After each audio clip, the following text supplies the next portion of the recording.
বৃষ্টির দিনে যখন ক্লায়েন্টের বাসায় মেহেদি দিতে যেতে হয়। হ্যালো আপুরা, আমি রাবেয়া এবং আজকে আমার লোকেশন ছিল ঘটকচর।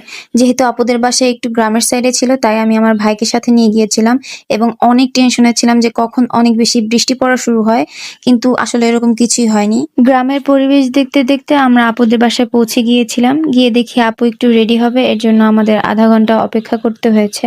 আপু ফেরার পরে আপুর বাঁ হাতের তালু থেকে আমি মেহেদি দেওয়া শুরু করেছি। মেহেদি দেওয়ার সময় আপুর হাতের কোনো ভিডিও ক্লিপ নেওয়া হয়নি। আপুর বাঁ হাতের মেহেদি দেওয়া শেষ হলে আমরা ডান হাতের মেহেদি দেওয়া শুরু করি। আপু চাচ্ছিল ভাইয়ার নাম ছোট্ট করে হাতে লিখে দিতে, তাই আপুর হাতের তালুতে আমি ভাইয়ার নাম লিখে দিয়েছিলাম।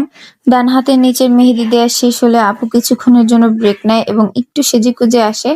এরপরে উপরের হাতে আমরা কমপ্লিট করেছি, ওটার কোনো ক্লিপ নেওয়া হয়নি। এটা হচ্ছে আমাদের মেহেদি দেওয়ার শেষের ছোট্ট একটা ভিডিও এবং এরপরে কিন্তু আমরা বাসায় আসার জন্য রওনা দিই। তো আজকের মতো এই পর্যন্তই। আল্লাহ হাফেজ।